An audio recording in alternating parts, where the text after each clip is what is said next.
Good morning, guys. For today's video, kay mag-cut ko mag-trim ko ani nga flower kay akong ibutang sa akong flower vase. Akon sa kape.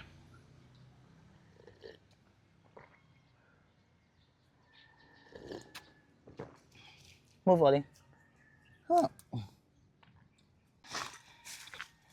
So muna akong flower vase and all is here. So mag-trim na ko, yun na akong button. I'll check kay ang height. It's too long.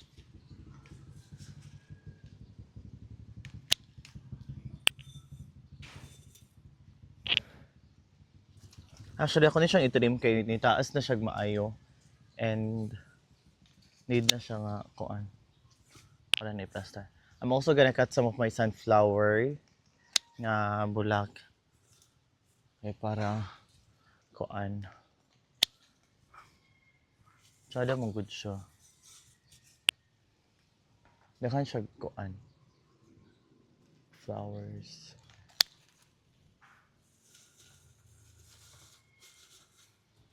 Then pag nakat na siya, ikat na po ako siya down. So kaninga t-shirt is very daan na ako nga t-shirt. I like white sa kanang kuan. Ganan ko sa farm or like sa garden nga mag-white pero mahugaw man siya. I don't know, I'm not good at washing white mang good way. Very lisod. So yun na yun, itsura nga tong flower vase. So I'll put some like taas. Na siya, i-trim magod ni siya para dili ra kay siya taas og kuan. Taas og kanang tubo kay maglisod.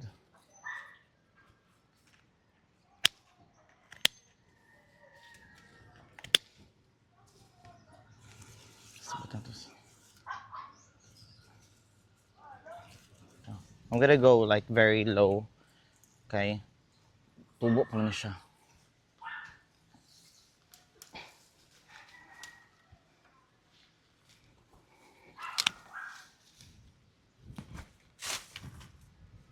Ito siya.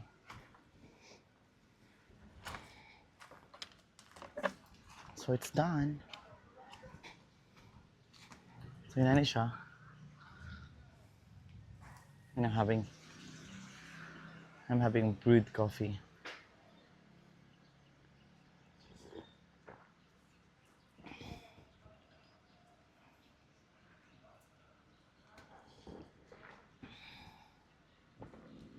Isn't it pretty? Actually, init kay pero gakapi ko kay. Buntag pa man siya. I think it's 8 a.m. It's really hot. And later kay wala ko gym. Gym! For the char.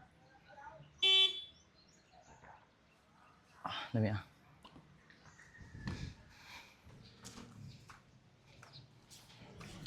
Okay, so in this area, muna kong sunflower area, actually it's my first time to plant kanang sunflower jud, but it was a success. It's really my first time. Kay when I was a kid, I really want to have kanang ganahan na jud ko nga na ako'y sunflower na tanom kay sa among school. So ikaw kakitag sunflower, like ma-amaze ko kay gwapa kay siya. I don't really know kung saan ako siya dapat kuhaon or something like that. I'm just gonna wait and I'm gonna trim is mag-trim ko aning pretty nga sunflower.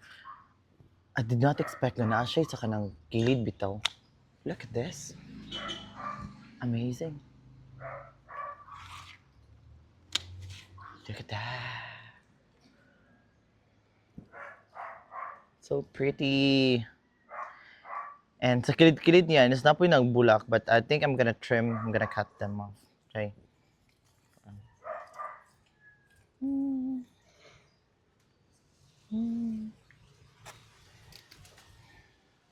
But the problem is ang kaning mga dahon is mga infested siya or something like because I really don't know how to look after sunflower man good because it's my first time.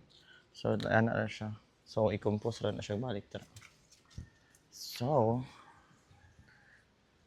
Ang uban ako ng pasagdan, but these are the pretty. This one ka pa. Na siya seeds food siya. Humot kayo siya. Tapos kaning gagmay. Ano yung butan dito?